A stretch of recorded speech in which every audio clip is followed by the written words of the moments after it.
Okay, that's good to know. 1, 2, 3, 4, 5, 6, 7, 8. Yeah, I think this is the group that we finished the call with last time. So 1, 2, 3, 4.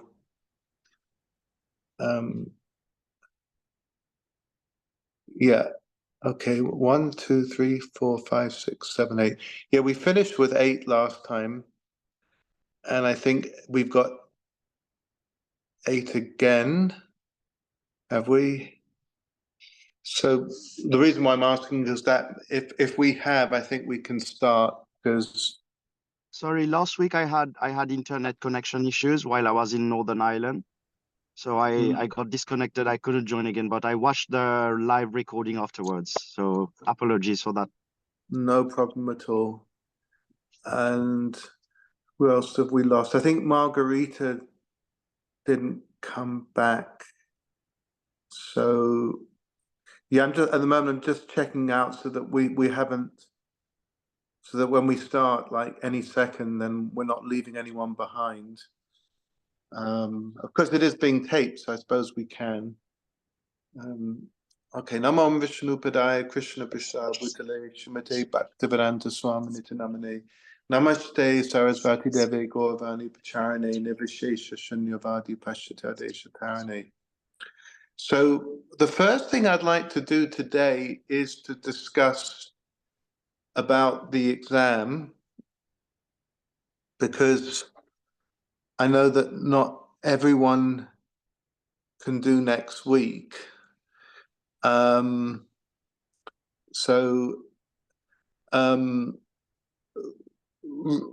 than discuss it at the end, which I was originally going to do, I think I'd rather discuss it at the beginning, and let's get that out of the way, and so that everybody's peaceful about today, because otherwise, if I leave it right to the end and then it's a bit of a discussion, then it goes on late, and it actually can't go on late because I've got another Prabhuji, meeting at 2. Yeah. sorry to bother you. If you come closer and speak, volume is little bit low. Okay, so I put the. Okay, so let's speak about the exam. So not everyone can do it next week. What about the following week? Can everybody do the exam the following week? Either in person or online? That's the detail we can sort out later. Because, because actually next week we're not having a class. So I'm so sorry. We're talking about the 12th of October. So there's one solution to this problem. Unfortunately, one obvious solution would be next week, but unfortunately I can't next week. That's why it was originally this week, last week, and then the 12th, because I'm not around next week. But also I had kind of wanted to leave some time between the second class and the exam, but because everybody's not around on the 12th, then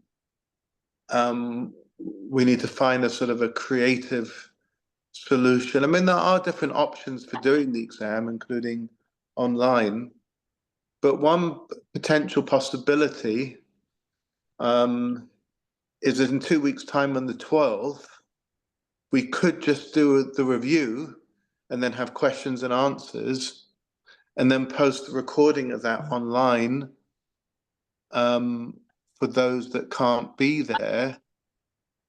And your camera is off, Prabhuji.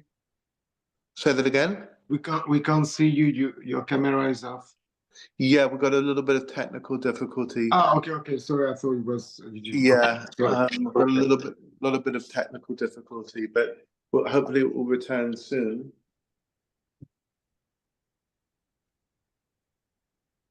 But that's one option, that we do the review, because there's no class next week, but in 2 weeks' time we do the review and the questions and answers. And then on the 19th. Prabhuji. Yeah. I'm going yatra for 2 weeks from 16th October to 3rd of November. I will be back on 3rd of November. Okay, so okay, forget that idea then. So, Sorry no, I about mean, it. that's no problem because I mean, there's no reason why you should have thought to not do that because you thought the class was going to finish on the 12th. I'm just trying to brainstorm a solution to the fact that not everybody's here on the 12th, but that's obviously a solution that I brainstormed that doesn't work for everyone. So we'll scrap that. Okay. The other solution is, let's think. Yeah, because I'm not free next weekend. That was a given all along. Well, you know, the other thing we can do. When did you say you're going? It was on the 16th. 16th, Prabhuji. Okay, I'm going for yatra, you're happy with the 12th as well. Vrindavan. Well, I guess who can't do the exam on the 12th? I know there's at least one or two that can't do that. Can we have like a show of hands or something that who's not free on the 12th? I'm sure there was someone that wasn't free on the 12th. I think Yeah. Gerald Prabhu. Gerald is not free on 12th. the 12th. Sorry, I probably have to find the mute. Okay. Yeah, every year we have a family reunion at my parents in France, and this big table. I know we had some family member lost this year, so I think it's very important I go to show support to my parents. Oh, definitely, yes. I would do exactly the same. So, well, what we could do then is that if everybody else can do the 12th, so I was trying to find a solution that everyone can do, but if everybody else can do the 12th, we'll go ahead as planned on the 12th, and then we can just make an arrangement with Deputatri Gaurangi Mataji that you can do the exam online or something, you know, because that is a possibility. No problem. And so what that means is because we'll tape the sessions, so you'll get to hear the review and the questions and answers, etc. And so obviously I'll send that to you, and then we can work out a time where you can do the exam online. Perfect. And then we'll have the graduation in early November or something, so everybody will get the chance to do the exam. So, okay, so that's kind of that out of the way, and so we know that there's a way forward. Thanks. Oh, Margarita's here. Okay. Okay, so we've got a full house now.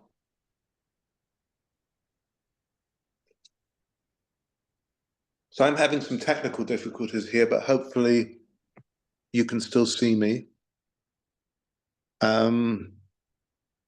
So we've just established, because I think Margarita's just come in now, but you haven't missed anything. Welcome. You haven't missed anything.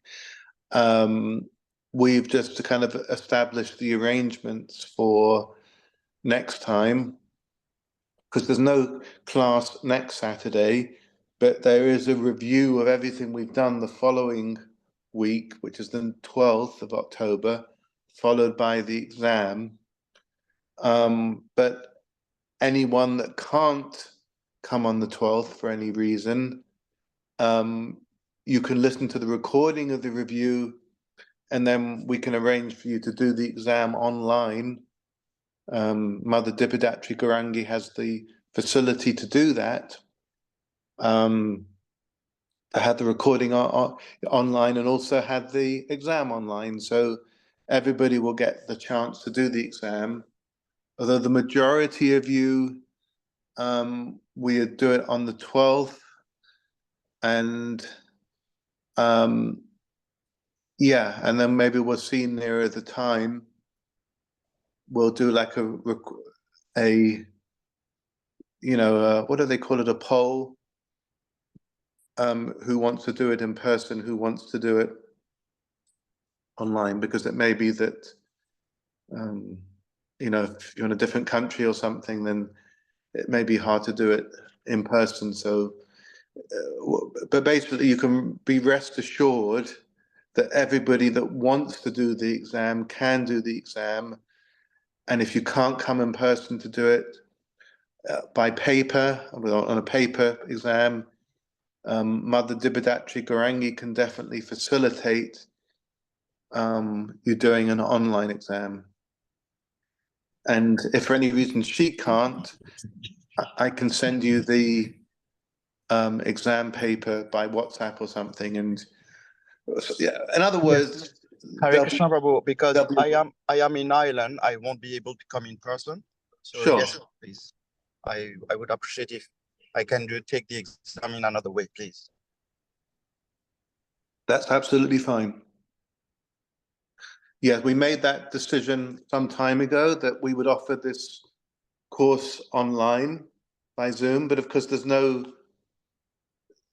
sense in us doing that if we can't also provide you with the exam online. So one way or another, whether it's an advanced technological way or a very primitive technological way, if it's Mother Dibidatri Gorangi, it will probably be an advanced technological solution. If it's me, it will be a very primitive technical solution. But one way or another, you will get the opportunity to do the exam. So obviously two of you won't be there, and so you will definitely have the opportunity to do it online. And for the rest of the devotees, the same thing, because even those living locally may not be able to come in, or there may be some emergency like there was this week that we have to, but anyway, one way or another, you'll get the opportunity to do the exam. That's everyone in the room now will get the opportunity to do the exam. And so I'm kind of banging on and saying the same thing over and over again, but I just don't want there to be any doubt. In a minute, we'll move on from this and go back to the course, but I just want to leave everyone in no doubt whatsoever that you will have the opportunity to do the exam, whether it's in person, at home, online, whatever. We want you all to pass. We don't want to play any tricks or anything. And so, yeah, everybody that's on the course will get the chance to do the exam and to pass and get the certificate, and then be eligible to go on and aspire for initiation from an ISKCON guru. Okay. So on that happy note, we're going to go a little bit back from where we were. And I think the best way to start today, to warm everyone up, especially also because I've got some technical difficulties, but actually, to be fair, this was the plan I had anyway. Technical difficulties or no technical difficulties. Let's do some reading together to kind of warm us up, because I think everybody appreciated it last time when we read some sections of the manual where there's these nice quotes. This will get us back into the subject matter of Guru and Guru Tattva. Guru means Guru, Tattva means truth. So Guru Tattva is the truth concerning the Guru.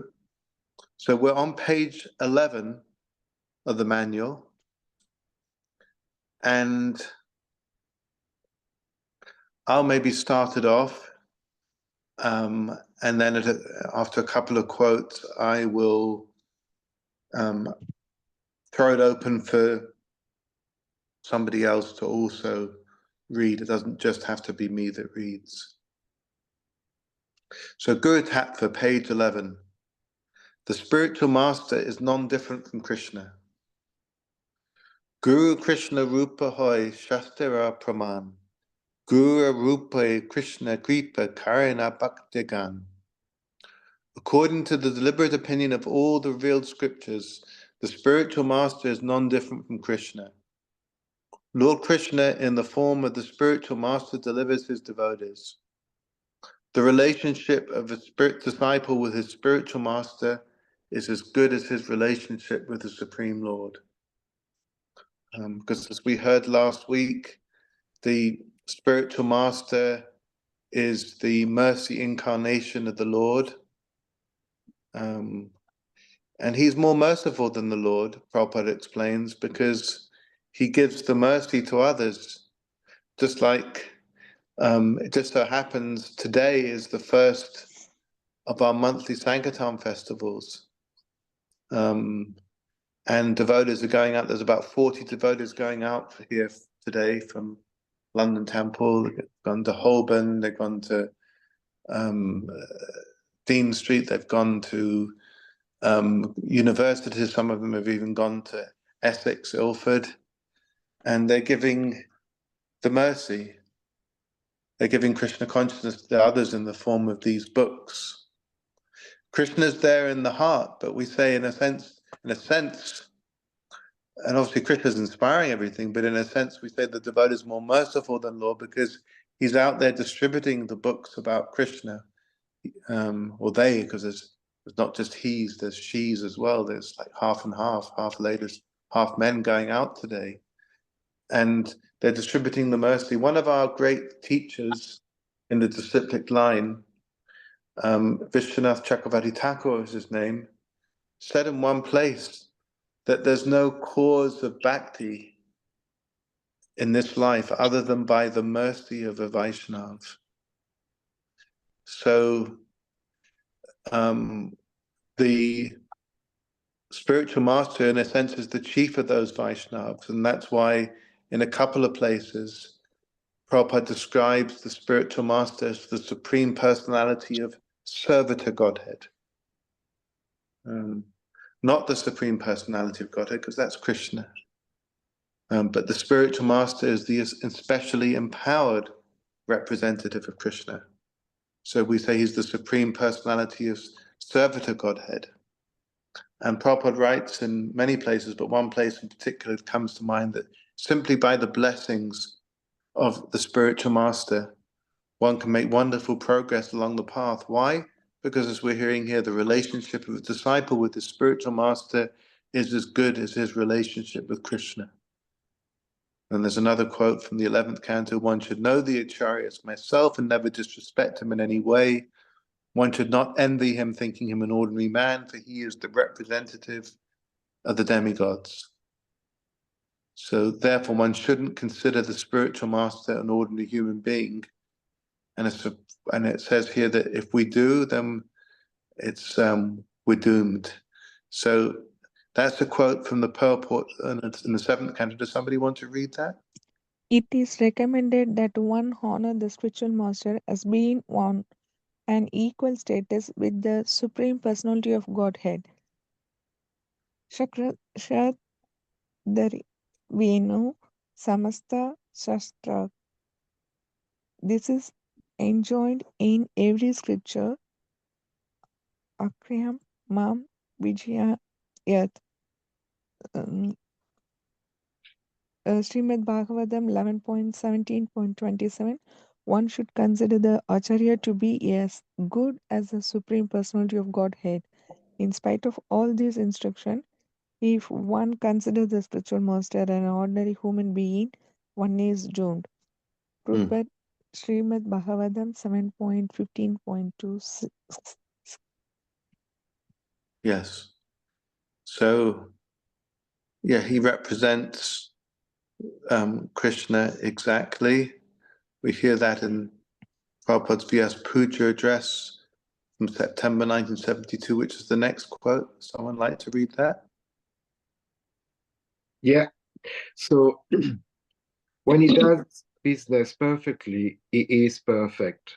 A postman may deliver us $100, but we do not consider that the postman is giving us $100. The money is sent by a friend and is simply the postman business to hand over as it is, without taking anything or adding anything to it. His perfection is that he delivers the $100 as it is sent by one's friends. That is perfection. The postman may be imperfect in so many ways, but when he does his business perfectly, he is perfect. Prabhupada Vaishnav Puja Day Address, New Vrindavan, September 2nd, 1972. Yeah, do you want to do the next couple as well, because they kind of it's the same theme? Yeah, thank you. Persons who are less qualified or not liberated still can act as guru. The statement of Thakura Bhaktivinoda are so good as scripture because he is liberated person. He is a liberated person. Generally, the spiritual master comes from the group of such eternal associates of the Lord, but anyone who follows the principle of such ever liberated persons is as good as one in the above-mentioned group. A person who is liberated acharya and guru cannot commit any mistake, but there are persons who are less qualified or not liberated, but still can act as guru, as acharya, by strictly following the disciples' successions. Letter to Janardana, New York, 26th of April, 1968. If you follow pure devotee, then you are also pure devotee. So if you follow pure devotee, then you are also pure devotee. It may not be one is some percent pure, but we are trying to raise ourselves from the conditional life. But if we strictly follow the pure devotee, then we are also pure devotee. So far we do, that is pure. So pure devotee does not mean one has to become immediately some percent pure, but if he stick to the principle that we follow a pure devotee, then his actions are, he is a good as pure devotee. Bhagavad Gita 2:110, Los Angeles, November 25, 1968.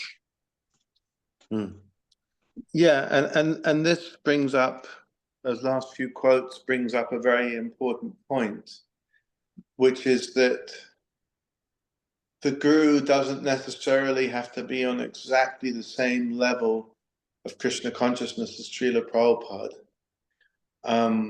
But if he's a strict follower of Srila Prabhupada, and he follows Srila Prabhupada's instructions every day, day after day, in other words, if he strictly follows the order of his spiritual master, then he can act as guru. Because that's actually quite an advanced platform, where someone's actually able to follow the orders of Guru and Krishna every day. Go to Mangalati every day, go to Bhagavatam class every day, preach every day. So, you know, we don't necessarily have the eyes to see who's who.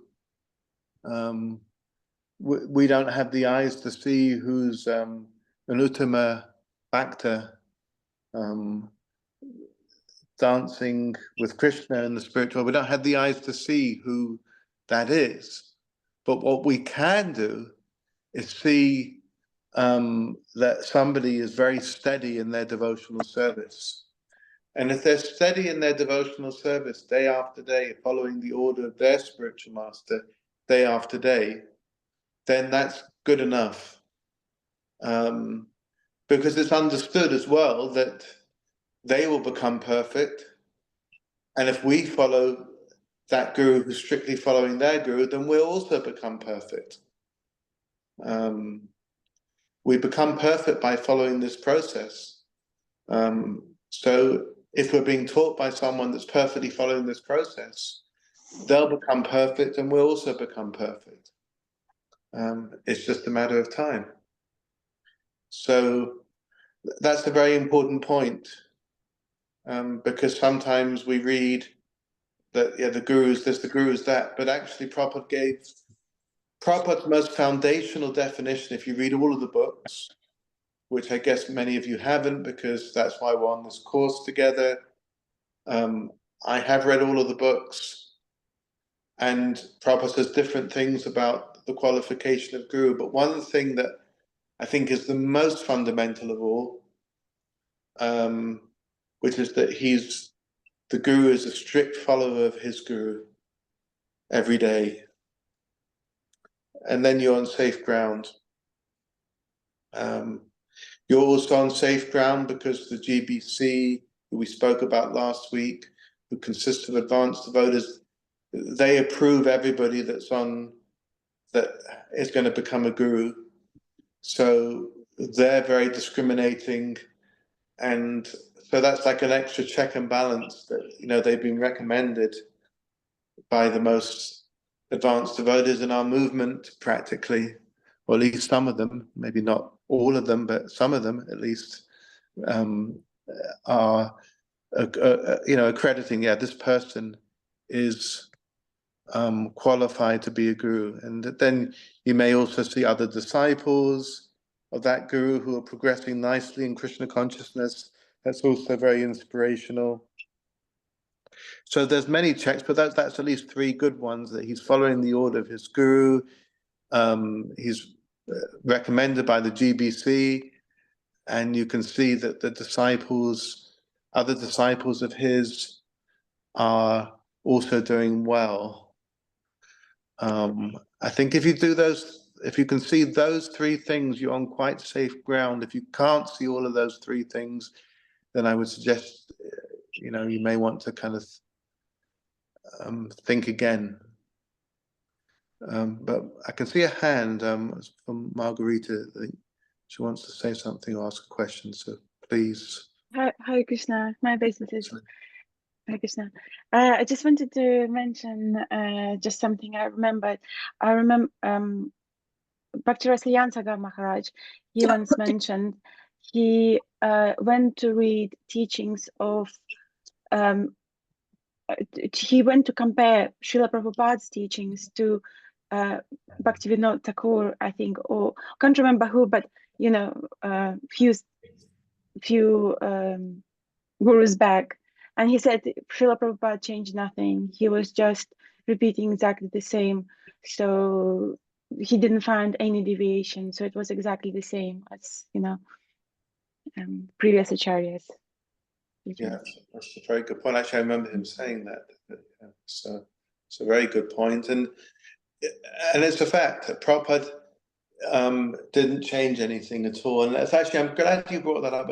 Thank you for bringing that up, because I think that point can really be emphasized. I'm just disappeared, but I'm coming back because I just went to get a Bhagavad Gita from my shelf, because it makes this point. And this is how you feel safe with Prabhupada and safe with those that are actually strictly following Prabhupada. So, as you said, Prabhupada is strictly following his Guru Maharaj and also Bhaktivinoda Thakur. Bhaktivinoda Thakur is actually he's the original proponent of spreading Krishna consciousness in the West. That was his idea, it was his thing. He prayed for a ray of Vishnu to come to help him. That was Srila Bhaktisiddhanta. And then Srila Bhaktisiddhanta predicted that one of my disciples will spread Krishna consciousness all over the world. And that's Srila Prabhupada. But Srila Prabhupada says a very interesting thing right at the beginning of the Bhagavad Gita. He said, if I have any credit in this connection, it does not belong to me personally, but it is due to my eternal spiritual master, His Divine Grace, Om Vishnu Pad Paramahansa Parvrajikacharya, Sri Srimad Bhaktisiddhanta Saraswati Goswami Maharaj Prabhupada. If personally I have any credit in this matter, it is only that I have tried to present Bhagavad Gita as it is, without any adulteration. Before my presentation of Bhagavad Gita as it is, almost all the English editions of the Bhagavad Gita were introduced to fulfill someone else's personal ambition. But our attempt in presenting Bhagavad Gita as it is to present the mission of the Supreme Personality of Godhead. So, yeah, and Prabhupada makes that point in all of his books. He makes the point that his only credit is that he follows strictly his guru, and then he offers all credit to his guru. And in the Prabhupada Lilamrita that we spoke about last week, did anyone get a chance to read Prabhupada Lilamrita this week? And of course, there's other books by Prabhupada, and at the moment I'm reading a book by Rancho Prabhu called When the Sun Shines, and that's about Srila Prabhupada's pastimes in the UK specifically. Another book you can read is Chasing Rhinos with the Swami by Shyamasundar Prabhu, and who was with Prabhupada for several years. So yeah, Rancho Prabhu's book really gives you the biography of Prabhupada in the UK, and Shyamasundara's book gives a very unique insight into what it's like to be with Prabhupada, traveling around with him. But Prabhupada Lilamrita by Satsvarup Maharaj that we spoke about last week, that's like the sort of the overall authorized biography.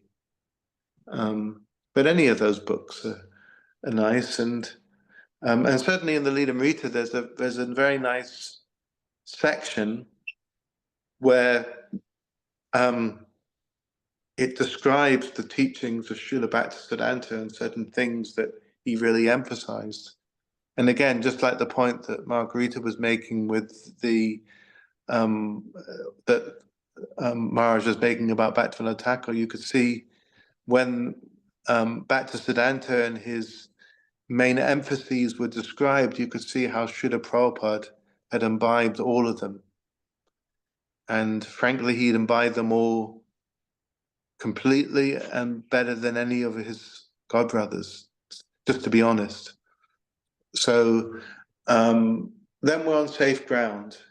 So if the guru is a strict follower of his spiritual master, and you've got the sort of, the rubber stamp by the GBC body, that's very important, where many of the senior devotees in the movement are there together, and they together rubber stamp, this person's spiritually qualified, we feel, to be a guru from what we can see. And I would also say the third thing is that if there are other disciples around that you see that are doing well in Krishna consciousness, I think that's also very encouraging. Because I have seen situations, because I think one of the ideas of them getting me to do the course is that I think they also want me to speak a little bit from my experience, not just what's written in the book, in the manual. But, I've seen cases where the spiritual master strictly follows his guru, and he's recommended by the GBC, but that at least in the country that you're in, you don't see examples of disciples that are doing well in Krishna consciousness.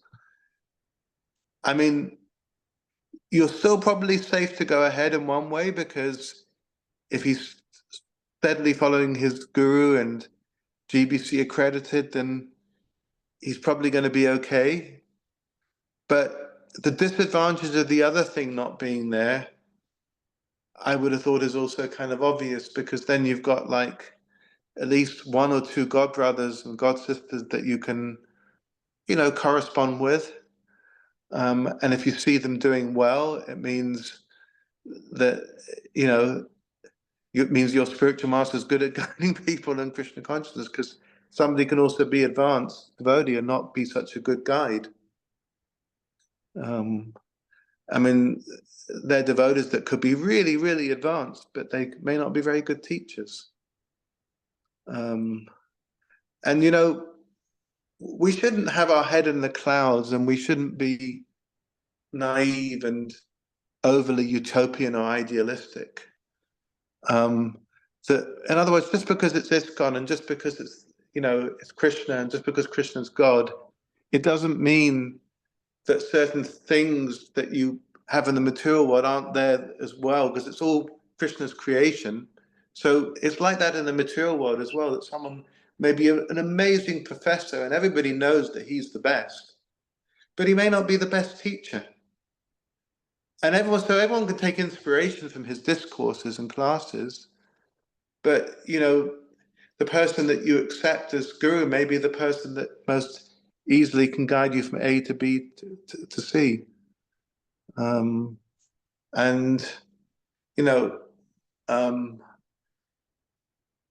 just like I had the good fortune last year to meet Mahatma Prabhu, and and obviously I met some of his disciples for the first time, and I could see he's doing a very good job of taking people from A to B.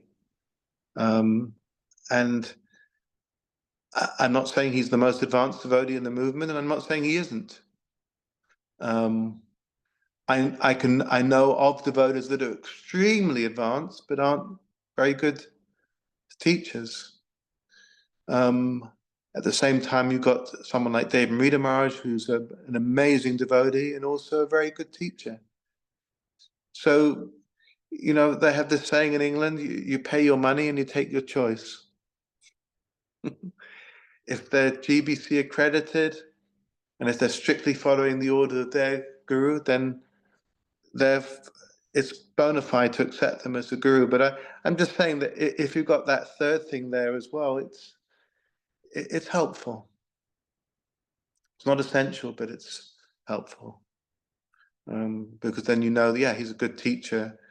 And also that you've got a God family, because maybe not all of you, but many of you might take initiation from one of Prabhupada's disciples, but they're all over 70 years old.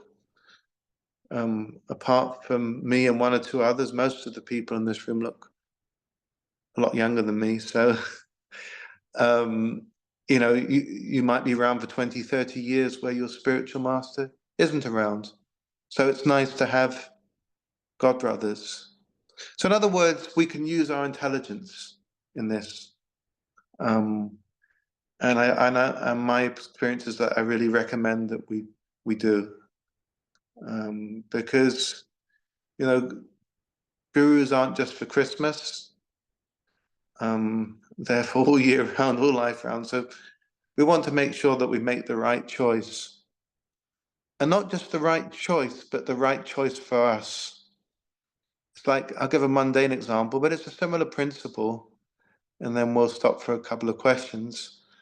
But, I went to St. Paul's School in Hammersmith because my parents sent me there because it was the best school, and it was really the best school. I think now Eton's the best school, but at the time it was at least one of the best schools, if not the best school. But I hated it, so what was the point?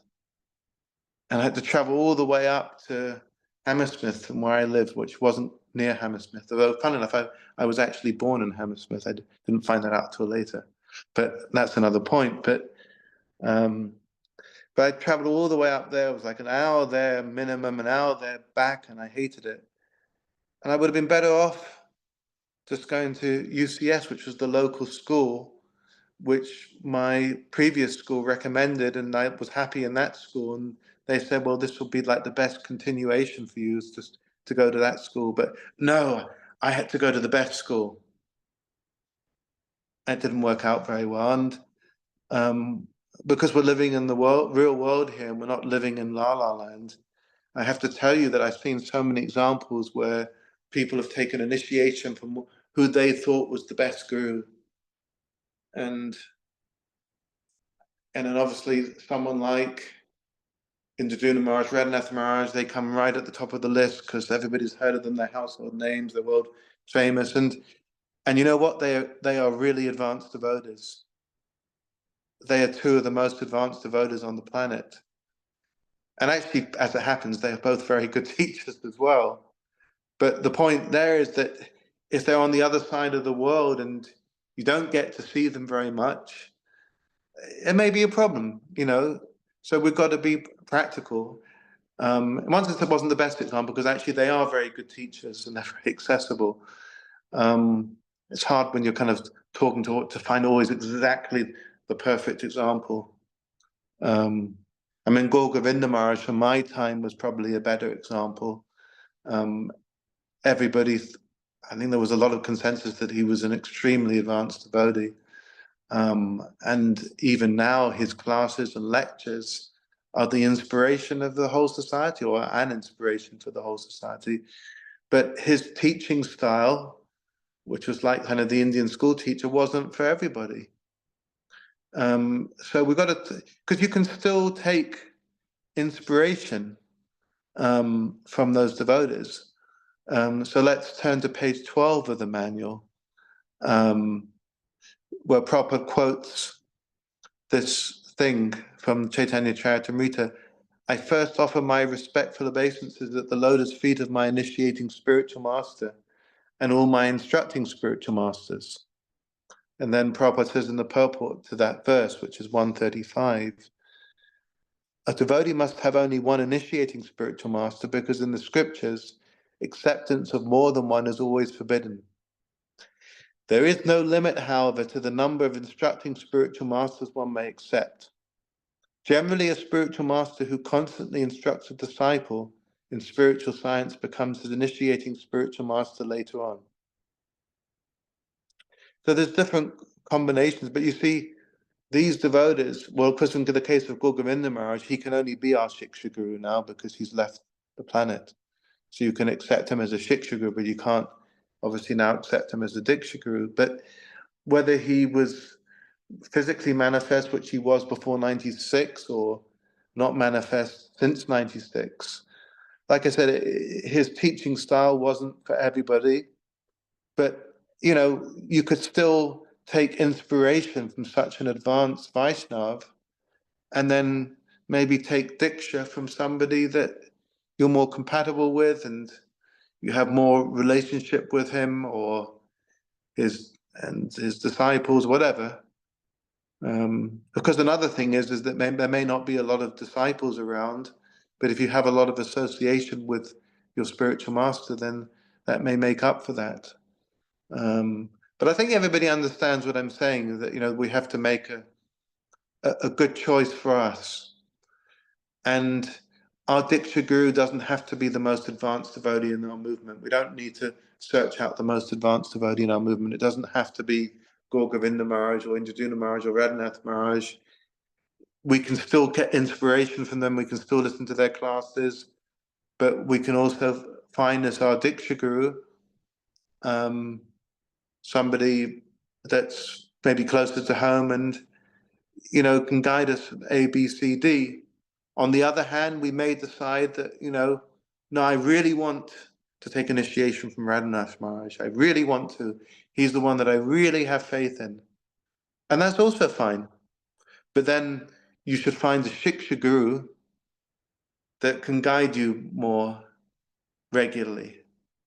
Because as we heard here, you can have one initiating guru, but many Shiksha Gurus.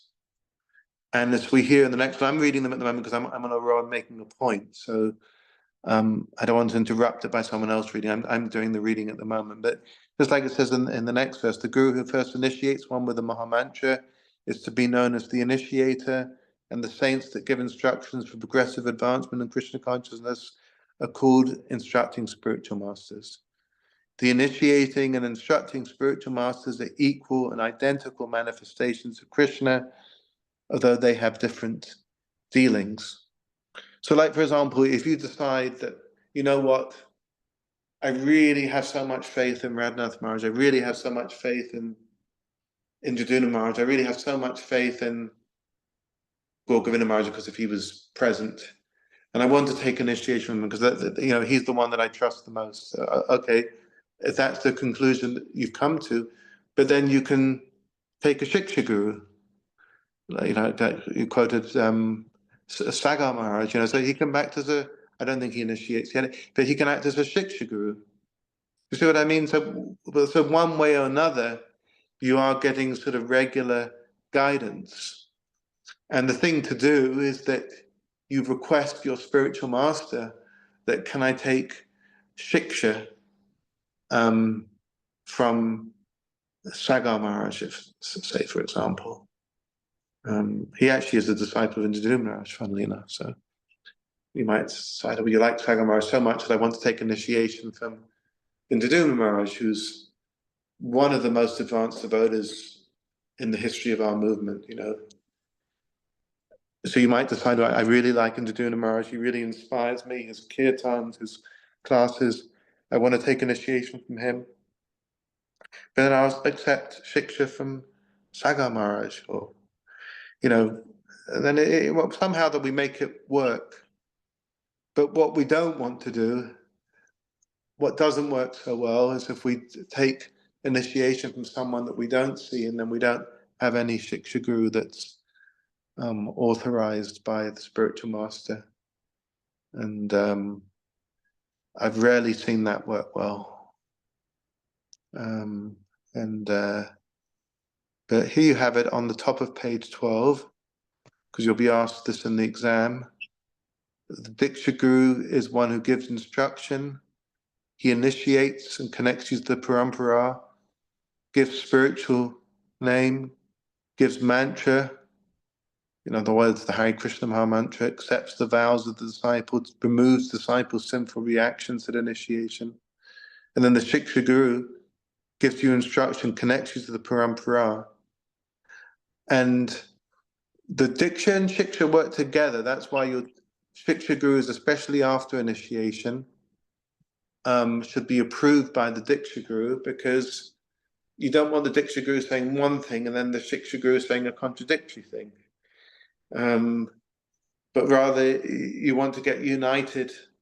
So just using the example that I gave, let's say you took initiation from Indra Maharaj, and he tells you to do X, Y, Z, and then if say you take Sagar Maharaj as your Shiksha Guru, then he might say, well, he might help you how you can do the X, Y, Z that Indra Maharaj has told you to do. And that's how Diksha and Shiksha Gurus often do work together, especially when you don't see the Diksha Guru that much, is that you'll have then a Shiksha Guru that explains to you the, you know, how you do it.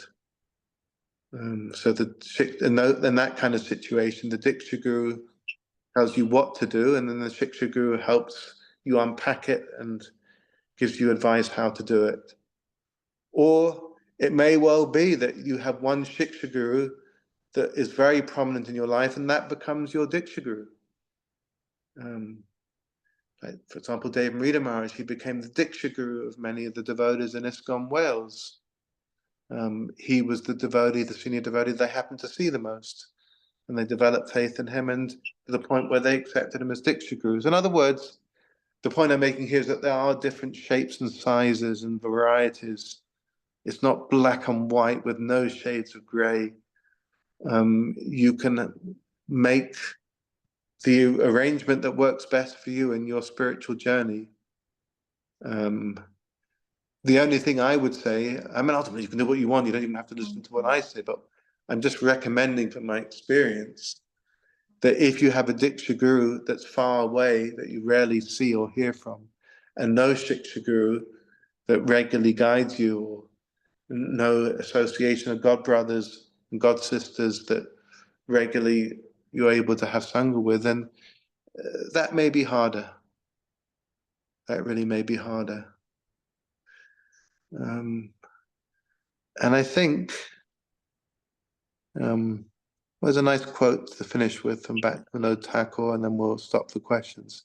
But I consider the numerous instructing spiritual masters, or in other words, the Shiksha Gurus, to be very important, for they show unlimitedly more mercy by training the neophyte devotees in the essential aspects of practical devotional service, sadhana bhakti. And of course, for many devotees, their main inspiration in Krishna consciousness is not someone that's a Diksha Guru, but the Diksha Guru will give them initiation, and they carry on taking advice from whatever that devotee is that's inspiring them.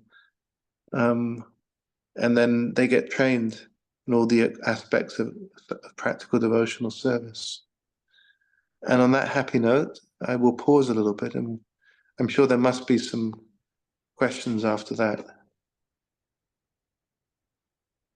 Yes. Haribol Prabhu. Mm. So I have a question on like the small table that is given for Diksha Guru and Shiksha Guru. So it says Diksha Guru removes disciples' sinful reactions at initiation. Yes. So does that mean, like, say, if the disciple commits any sins unknowingly, that is also being taken off by initiation, like afterwards in future?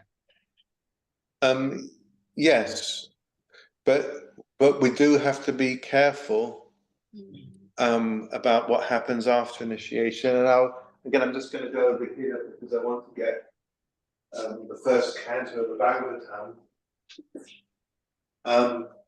Does everybody know the pastime of Jagai and Madai?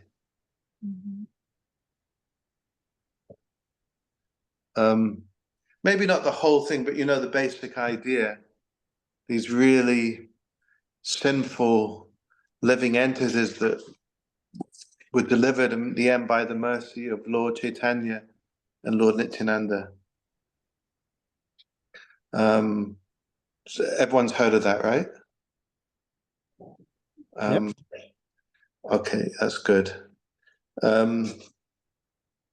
So basically, they offended Lord Nityananda, but then Jagai actually begged forgiveness. And because Nityananda actually was struck on the forehead by these brothers, but instead of protesting this heinous act, he said, "It doesn't matter that you have thrown this stone at me. I still request you to chant the holy name of Lord Hari." And then it goes on to say, one of the brothers, Jagai, was astonished to see this behavior of Nityananda Prabhu, and he at once fell down at his feet and asked him to pardon his sinful brother. When Madai again attempted to hurt Nityananda Prabhu, Jagai stopped him and implored him to fall down at his feet.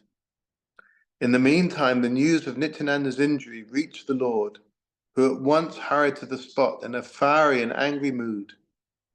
The Lord immediately invoked his Sudarshan chakra to kill the sinners, but Nityananda Prabhu reminded him of his mission, and the mission of the Lord was to deliver the hopelessly fallen souls of Kali Yuga, and the brothers Jagai and Madai were typical examples of these fallen souls. 90% of the population of this age resembles these brothers, despite high birth and mundane respectability. According to the verdict of the revealed scriptures, the total population of the world in this age would be of the lowest Shudra quality or lower. But when the Lord was invoking his Sudarshan chakra and Nityananda Prabhu was imploring him to forgive the two brothers, both the brothers fell down at the lotus feet of the Lord and begged pardon for his gross behavior. The Lord was also asked by Nityananda Prabhu to accept these repenting souls, and the Lord agreed to accept them on one condition, which is that henceforward completely they give up their sinful activities and habits of debauchery. So whatever happened before doesn't matter anymore. But from this point onwards, they completely give up their sinful activities and habits of debauchery. Both the brothers agreed and promised to give up all their sinful habits. And the kind Lord accepted them, and again, never referred again to their past misdeeds. This is the specific kindness of Lord Chaitanya. In this age, no one can say that he is free from sin. It is impossible for anyone to say this. But Lord Chaitanya accepts all kinds of sinful persons on the one condition that they promise not to indulge in sinful habits after being spiritually initiated by the bona fide spiritual master. So, yeah. So what, in answer to the question, what came before is not so important. What comes after is. And that's why it's really good to have a preparatory period of developing Krishna consciousness, getting close to Prabhupada, reading his books, like we were talking about last week. And then we meet our spiritual master when the time is right. And, we, there's the testing period between the spiritual master and the disciple. And then when we feel on safe ground, then we can take initiation. But then, like I say, what happens at that time before initiation is not as important as what happens after. But someone else is trying to ask something. Up here, right? I get one.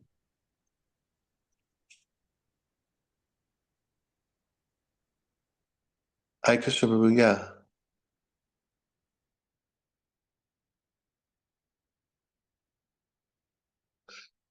Someone was definitely saying something, and I thought someone was going to. I think microphone was accidentally not turned off. Oh, I okay. think. But I have a question. Is that okay? Okay. Yeah. Thank you, Prabhu. Connects to parampara and say informal. Can you expand on this, please? Which bit? You say Sisha Guru many give instruction connect to parampara and bracket informal. Yeah, because he's the one that gives you the initiation. He's the one that gives you the name.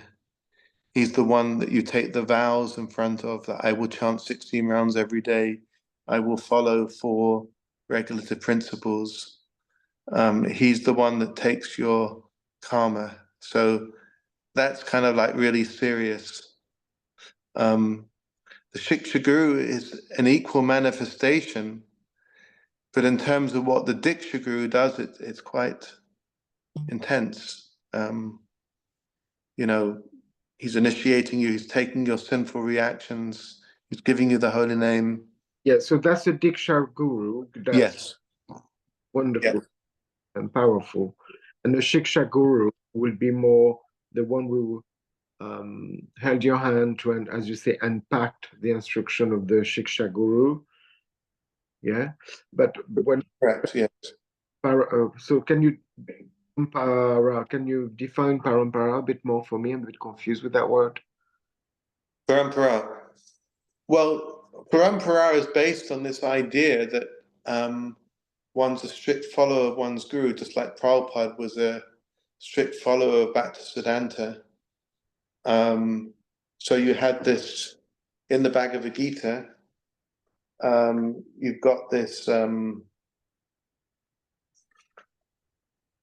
Where is it? There are 32 succession of parampara. Yeah, it's on page 29 of this one. I don't know which one it is on the most modern edition. But just after the introduction, just before chapter 1, you've got the the list of spiritual masters, and because each one's a strict follower of their predecessor spiritual master, it means that what they're telling you is non-different from what Krishna told Brahma. That's the idea of parampara. So parampara is actually the knowledge. Yeah, Discipline. the cyclic succession. Yeah, it's the Discipline. cyclic succession through which the knowledge comes down. Okay, thank you. It's in Bhagavad Gita about Absolutely right. discipline succession. There are 32 parampara person from there. Yeah, and then there's also a section. Okay, well, since the question came up, let's read a little bit then. Maybe you can read it, since you asked the question, maybe you can read it for us. It's on page 14, and it's entitled The Guru Parampara System.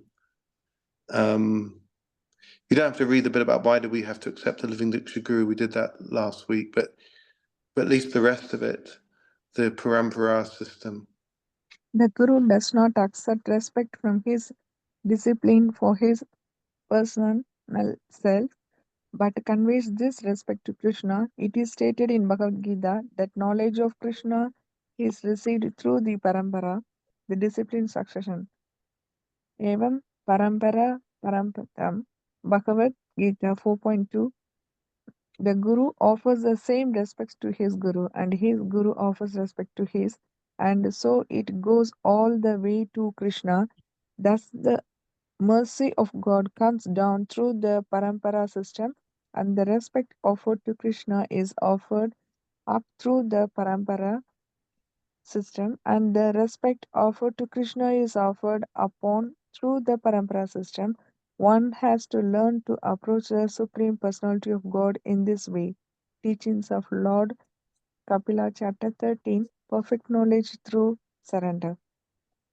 And then there's that other one which talks about the point we made last week, that the message of Srimad Bhagavatam is coming down by disciplic succession, and in order to receive the real message of Srimad Bhagavatam, one should approach the current link or spiritual master in the chain of disciplic succession. So Srila Prabhupada is the disciple of Srila Bhaktisiddhanta, and then we get our diksha from the disciples of Srila Prabhupada, who are the latest links in the chain. Although some of the Prabhupada disciples are quite old now, and some of them have actually left the world, and some of them are very old and have asked their disciples to initiate. So it may be that you get some grand disciples of Srila Prabhupada initiating, like Keshav Maharaj,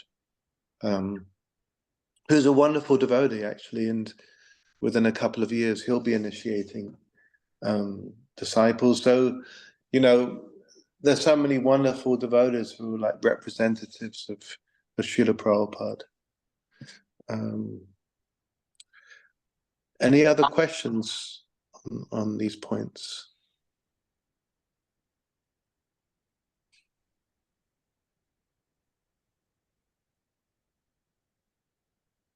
So many pictures in and out today, but that may be for the best. Any other questions?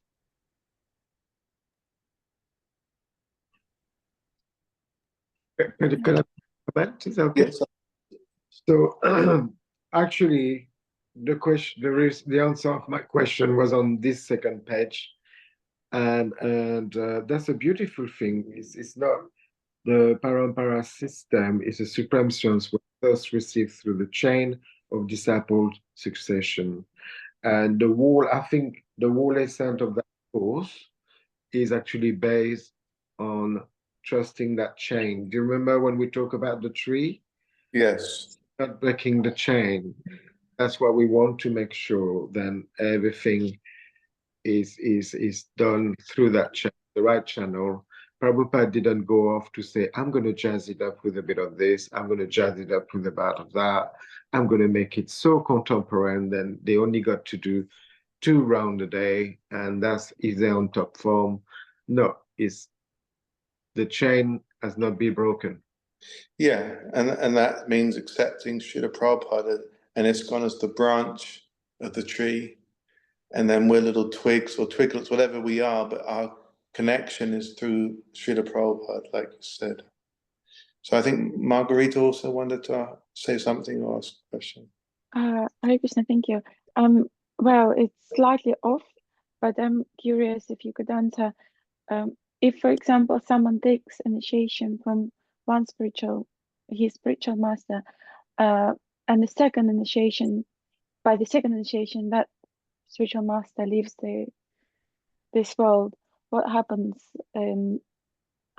Like when they take second initiation, do they still sort of commit to the first one or to the second? Like what happens internally? And is it more like just official initiation? But yeah. So. Well, generally, it's both. Like I know, for example, there's some people that got first initiation from Tamal Krishna Maharaj, but then after he left the world, they took second initiation from someone else, and it tends to make a special connection with both, actually. And it's a special thing. I mean, obviously, it's not something that you want, because you'd want your guru to give you first and second initiation. But if for some reason it's not possible, then the one that gives you second initiation, that generally also there's a very sweet relationship. Or it may be that the guru has directed who you should take second initiation from. That can sometimes be there. In other words, that you kind of know what you're supposed to do. And yeah, there's not a black and white answer to that question, but because it could be any of those actually.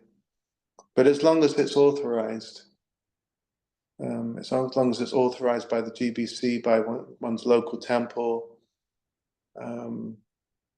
I mean, there have been cases where temple presidents have given second initiation on behalf of the original guru. So in that case, then it would be the original guru that's the guru. But somebody just gave you second initiation so that you could worship the deities. Whereas yeah. Sorry, Srila Prabhupada accepted second initiation. Oh no, it was sannyas initiation, isn't it, from someone? Yeah, that's different, because he accepted first and second initiation from Bhaktisiddhanta. Actually, Prabhupada got first and second initiation at the same time. So you only hear about one initiation with Srila Prabhupada. You won't read about him taking first initiation and second initiation, because Srila Bhaktisiddhanta gave him the holy name and the Gayatri mantra at the same time. Was that the case all the time previous to Srila Prabhupada establishing the system? It was only one initiation previously, or was it changed? Well, back in the day, yes, in the original Vedic times, but certainly in Srila Bhaktisiddhanta's time, it was 2 initiations, because Prabhupada spoke once about how his sister got Harinam initiation from Srila Bhaktisiddhanta. She didn't get the Gayatri. But in sort of Vedic times, Diksha meant, yeah, you got the whole caboodle in one go. Generally, we don't do it that way, except in special cases. And I think everybody can relate to the fact that Srila Prabhupada is a special case, and Srila Bhaktisiddhanta could certainly see it. So he gave him first and second initiation in one go. I've seen one initiation like that from Radhanath Maharaj. He gave 2 to someone in the same day. He was a brahmachari who lived in Manor for 14 years. So he got 2 initiation. Yeah, yeah, definitely. And yeah, Radhanath Maharaj is a very kind devotee. He really is, and he's always been willing to help. He's such a kind personality. He's a special soul. Yeah. So, what else? Because this is probably one of the more controversial points, but obviously we to speak about some interesting things. So maybe there's some more comments or questions. One sense you could say a lot of it's common sense, and perhaps in the early days we didn't use our common sense. So when I say the early days, more like the 80s, when the movement was newer. But Prabhupada always made this point that Krishna is very practical. And if you read the Bhagavad Gita, it's very practical.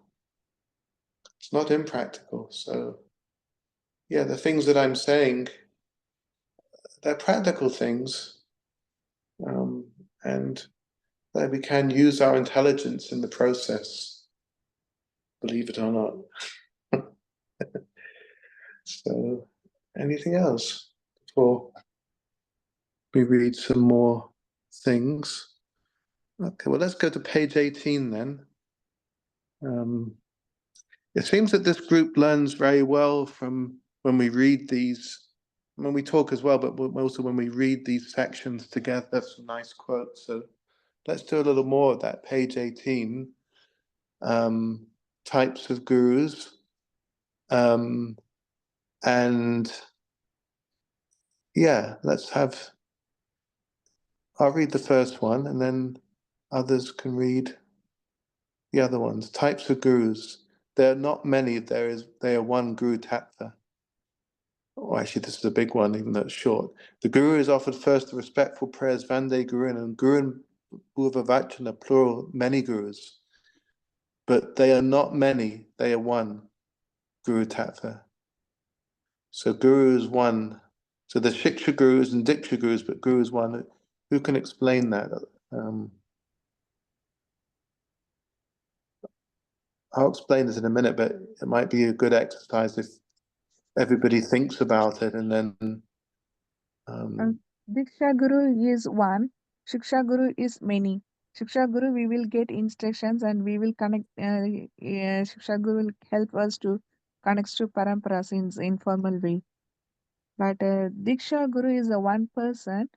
We will get instruction from Diksha Guru, and we will get initiates and officials connection to the parampara, and we will get spiritual name, and we will get mantras, uh, mantra about the Guru, and we need to accept the disciplines of and removes discipline sinful reactions at initiation.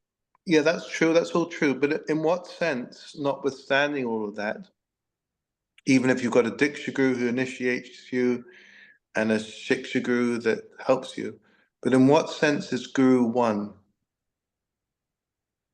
Maybe because it all leads to, they're all representative of the same one knowledge. They're all in one line. It's from And so, for example, if we're talking, let's say they're all representing Srila Prabhupada, and they're taking us to Srila Prabhupada, maybe in that way. Yes, I think you're on the right track there because, yeah, Krishna's the goal.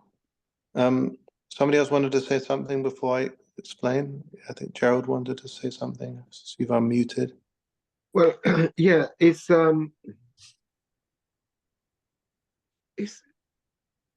if the knowledge and all the supreme knowledge is passed on. So basically, it's like you will have two teachers, but they all teach from the same book. They all teach from the same knowledge. They all teach with all the reference in mind. One could be a bit more accessible than the other one. One can have a bit, maybe the one was a Shiksha Guru can maybe just have 15 minutes for you because it's easy, but it give you the juicy fruit. The juicy fruit will gonna help, for your knowledge. But when you want to dissect that juicy fruit, you might need more reference, need more insight of it. And if you can't access your Shiksha Guru, you're most welcome to go to your other guru.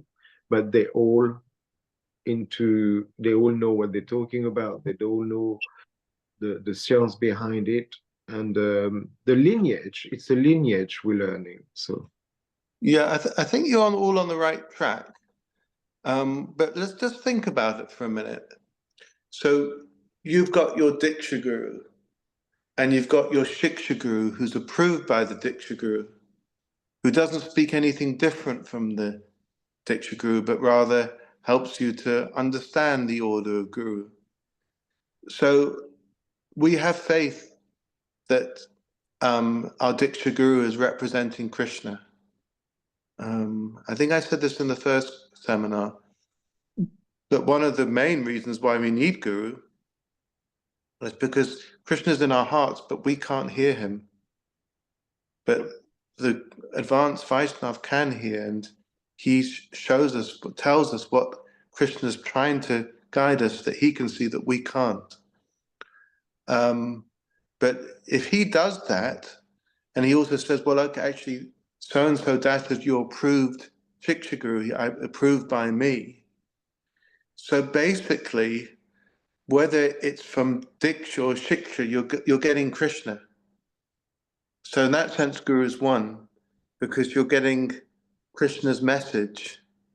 And you're getting it from the Diksha, you're getting it from the Shiksha Guru, but it's approved by the Diksha Guru, so ultimately it's one. in one sense. And another sense, like somebody was saying, I've forgotten who said it now, then yes, there's one Diksha Guru, many Shiksha Gurus. And in another sense, they're one and different. But in this sense, Guru is one ultimately. According to regulation of Shastras, So, yeah. So you, okay, so let's go to page 18. Can I say, can I just quickly finish? But for example, just this course, you are a Shiksha Guru. You are a Shiksha Guru in the sense we expressing a topic, we're going through a topic, and you recommend books, you recommend, you give us name of Prabhu, who can maybe, you know, this one will be good at teaching, this one. So that's also a form of Shiksha Guru. It's just, but that's not something we can just read on paper. It's during an interaction that we actually get those information. Yeah, and in that sense, the person that gives the Bhagavatam class at the temple in the morning also acts as your Shiksha Guru in that moment, because he's doing it on the order of Prabhupada, because Prabhupada wanted there to be Bhagavatam class. Exactly. Just like the GBC on behalf of Prabhupada wanted there to be this IDC course.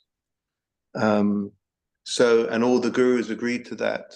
So, yes, in a sense, that's absolutely correct. Now, okay, so we'll carry on reading some more of these things, and that will take us up to the break.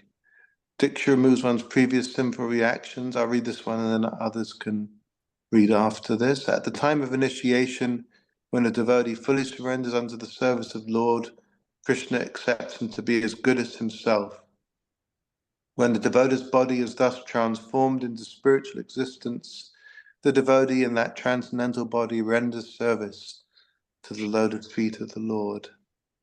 So there's a few more. Who wants to read the next one? Diksha and Shiksha Guru. I could read Diksha and Shiksha Guru. The spiritual master who initiates according to the regulations of the Shastras is called the Diksha Guru, and the spiritual master who gives instructions for elevation is called the Shiksha Guru. Sri Chaitanya Charitamrita Madhya Lila 8:1-8. Yeah, carry on, because it's still. Okay. So we're not reading the verses, right? Well, you can if you want. I didn't, but you can. It's no problem. Diksha Purascharya Vidhi Apeksha Na Kare Jiva Sparshe A Chandala Sabare Udhare. One doesn't have to undergo initiation or execute the activities required before initiation. One simply has to vibrate the holy name with his lips. Thus, even a man in the lowest caste, Chandala, can be delivered. Sri Chaitanya Mahaprabhu to Shrutya Raja Han, Sri Chaitanya Charitamrita Madhya Lila 15:108. Thank you very much. And then the next one, the spiritual master accepts the sinful activities of his disciples. the spiritual master accepts the sinful activities of his disciplines from the first initiation. I may give initiation very easily, but what can I do? I am prepared to go to hell for service of Lord. Letter to Jadurani, New Vrindavan, and 4th September 1972. And the last one, Eternal bond begins from the first day he hears. Mhm. Regarding your questions, the second initiation is real initiation. First initiation is a preliminary, just to make him prepared, just like a primary and a secondary education. The first initiation gives him chance to become purified, and when he actually purified, then he is recognized as a Brahmana, and that means real initiation. The eternal bond between discipline and a spiritual master gives from the first day he hears. Just like my spiritual master in 1922, he said in our first meeting, "You are educated boys. Why don't you preach this culture?" That was the beginning. Now it is coming to fact. Therefore, the relationship began from that day. Later to Jodhurani, New Vrindavan, 4th September 1972. Mm. Well, that's one that, I mean, the only thing about the letters is that they're written in a response to a particular question, which you don't see. You only see the letter that Prabhupada wrote in response to the mystery question.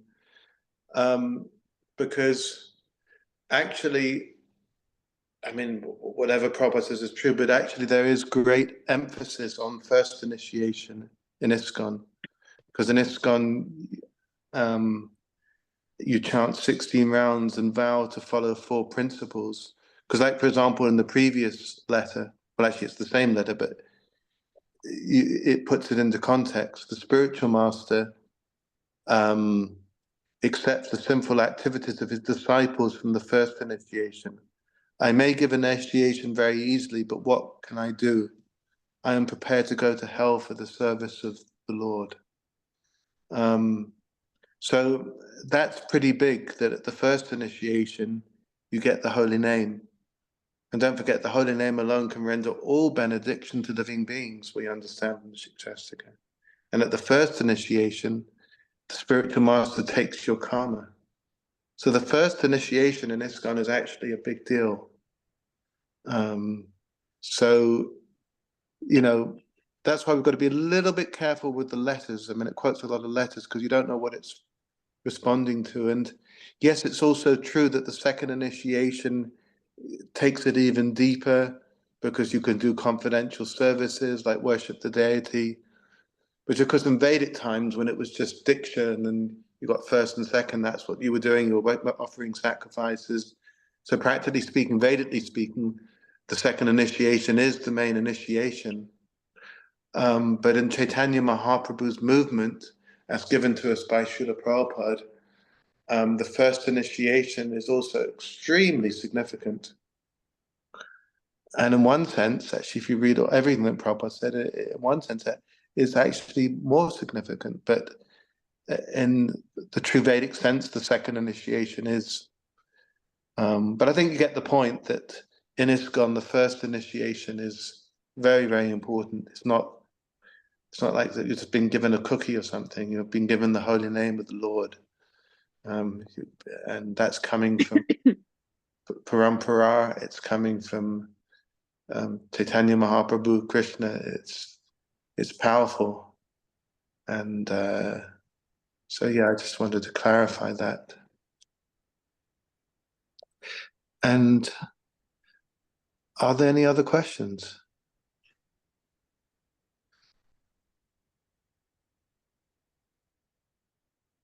Prabhuji, so we will get the sixth. We will get the name, mantras, everything in the first initiation itself. Yeah, you get the holy name. That is the main mantra.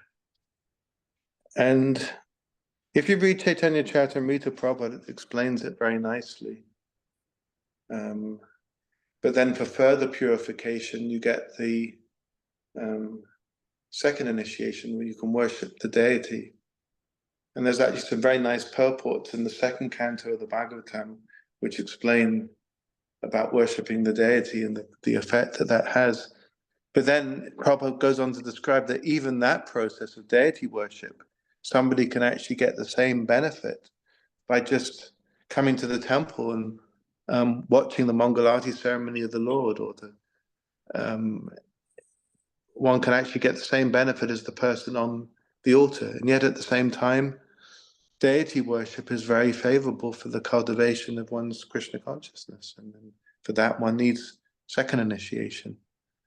But in the first initiation, you get the holy name. And as we know from Chaitanya Mahaprabhu, from the Shikshastika, the holy name alone can render all benediction to living beings. All benediction. There's nothing lacking in the holy name.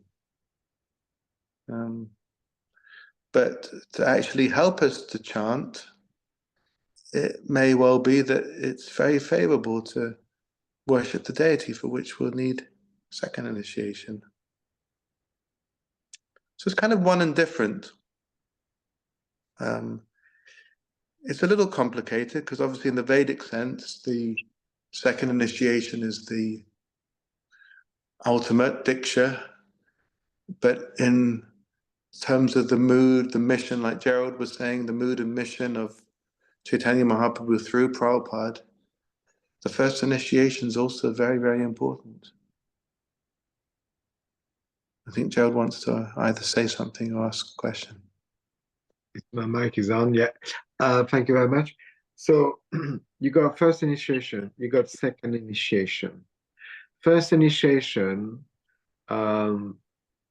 is like when I study architecture, we had to do a foundation course. So when you do the foundation course, you therefore you are in, but then you kind of have the whole spectrum of what's going to be after and what will be more your qualities, what will be what your best mode of serving be, and so on. But when you get to the second initiation, so how does that take place relating to the first one? So is it something you work towards for years, or is it someone you can work towards straight away, or is it, and then you're going to tell me it's on case-to-case basis, no? Well, all of those things, actually. Oh. So in very special cases, sometimes first and second is given together. But in most cases, it isn't. Generally, the first initiation is given to encourage the combination of being given the holy name and having, through the disciplic succession, and having your karma removed at first initiation is very, very powerful. And it's definitely worth trying. but as a result of that, one gets more mercy for the holy name, one gets more mercy from the Guru Parampara. And with that mercy, we can then situate ourselves more in the mode of goodness and chant better and study better and become steadier. And then when we become steadier, then we can engage in other kinds of service, more intimate service to the deities, whatever, giving Bhagavatam class, whatever. And then we'll get second initiation. When you it's probably something like what you said at the beginning. It's entrance into the school, and it's the only way in. And then in the school, you get further training, and then you become qualified for the second initiation. When you get your name, and you get your beautiful name, then do you, so now after in the social life outside in the world, do you go, oh, this is my new name, is that, or do you change it by default, or do you just keep it for when you're at the temple, or is it down to one appreciation? Yeah, it's not black and white, there's shades of gray. Generally, you'll say that it's my new name, but in working situations, it may cause a lot of anxiety to your work colleagues. It may just not work. So it may be that you decide at work that, yes, they can call me that if they want to, and just let it go. I mean, sometimes if families aren't that favorable to our Krishna consciousness, then they'll call us by the name, especially mothers, they want to call you by the name they gave you. And that's also fine. It's not a problem. And that with my colleague at work, I said, well, because they asked me about the course, and they said, I will be given a name. And they say, they will change your name. I said, no, they're not changing my name, but it's just, Gerald is a Christian name, is on the Christian calendar. And why would I wear a tilak, a machoti, and look like an Hare Krishna? He looked like an Hare Krishna, he walked like an Hare Krishna, but we call him with a Christian name. Yeah, I mean, either's possible. There may be situations at work and with parents where it just may be better to let them carry on calling you by your Western name. It may be better, and then it may make them more favorable in the long run because they think, oh God, it's a cult, it's a cult. They've changed his name, and now he won't even let me call him by the name I gave him when he was a child. At the same time, other parents are more open, and then it's more possible to explain. But um, it's not wrong to use one's Western name in certain contexts. At the same time, we want to use our spiritual name as much as possible because that's why we've got it. In the sixth canto of the Bhagavatam, that was actually what saved Ajamil, was that he called his younger son Narayan, which was as the basis of his past spiritual training. So he was always calling out Narayan. And then when he died, he also called out Narayan. But because he called out Narayan, he got saved. So we want to use our spiritual name as much as we possibly can. And if we can use it 100% of the time, then that's great. But if for some reason we can only use it 80% of the time because our mother and father just don't get it, or it's going to be too difficult to explain to them, or our work colleagues think we just landed from Mars and it just creates disturbance, then it's not a problem. So basically, you relate to our last course, where exactly the same topic in a way was talking about putting in a balance the disruption that could cause to what does it do to the person. Just like when you say last time, if you go to your parents' place and they cook a meal, and you're gonna start to make fuss, and you're gonna get to make them cooking again, or have you cooked meat in that pan before, or this and this. Sometimes you have to also, I will say, put a bit of water in your wine in certain circumstances to not create havoc. Well, do you know a devotee called Kripa Moya Prabhu? Who's met Kripa Moya Prabhu? Maybe you haven't, but have others met Kripa Moya? Haribo. You've met Kripa Moya Prabhu. Hare Krishna, I know of him as well. Yeah. Yeah. Well, he instructed me when I was a new devotee that I should allow my mother to cook a meal for me. Mm. And he said, and you shouldn't insist that she changes pots specially. And he's now an initiating guru in ISKCON. You can actually take initiation from him. Yeah, Hare Krishna Prabhu, I was gonna ask you if you knew more about him because he's one of the initiating gurus that I'm hoping to aspire for. So if you could, yeah, let me know anything else. Well, Kripa Moya Prabhu is a wonderful devotee. I've not had so much association with him. I actually met his wife more because his wife, Mother Guru Charana Padma, helped me to become a devotee in the first place all those years ago. And when I received the book, I was writing to the secretary of the BBL, and that happened to be her. And so she invited me to the manor, and then through her, I got to meet her husband, Kripa Moya Prabhu. But I got to spend a couple of days with him a couple of years back. And he's a really strict devotee, actually.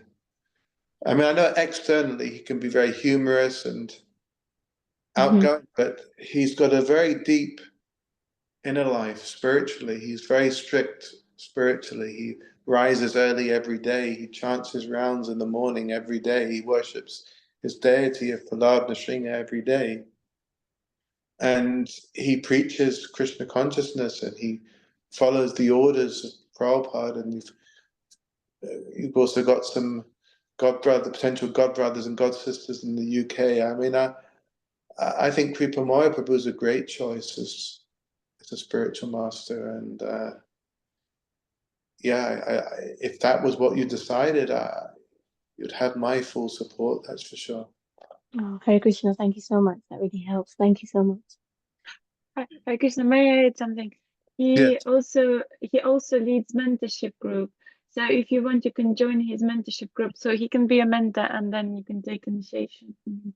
So and he I think runs the retreats once a year. I think his disciples organize retreats with him for a few days, so you can join a retreat. I've been on one retreat. It was great. So Oh, well, thank you. Thank you so much for that. Really appreciate it. Hare Krishna.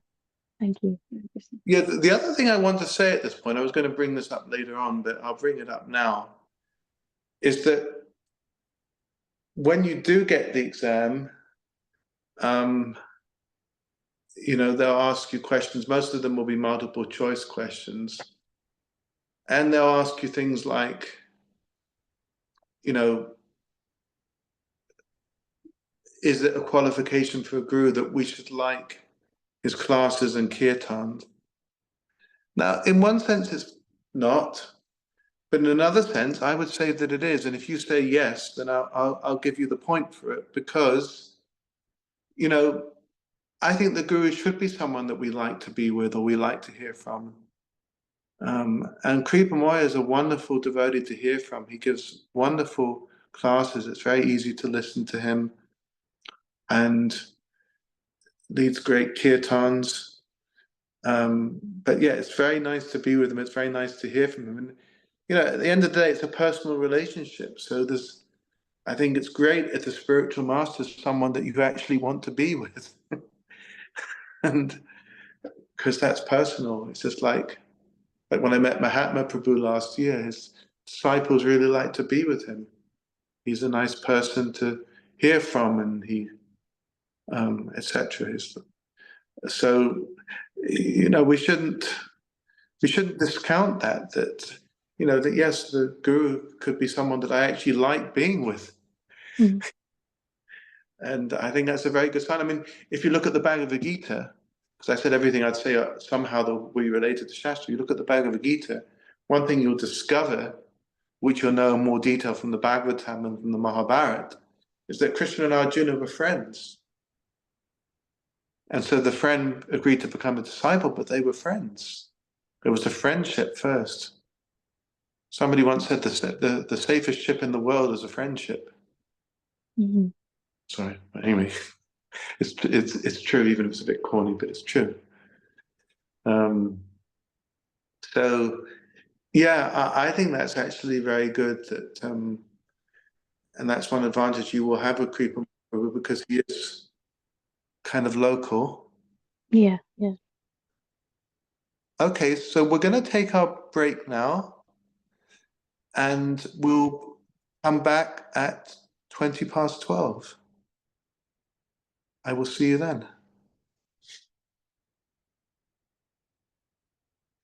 Did everybody hear that? Yes. Yes, Yes, Prabhuji. Prabhu. Hare Oh, Krishna. okay. Yes, Prabhu, we heard. Thank you. Hare Krishna. Because somebody rang me at the same time. But I'll see you at 12:20, and we'll carry on. Hare Krishna. Hare Hare Krishna.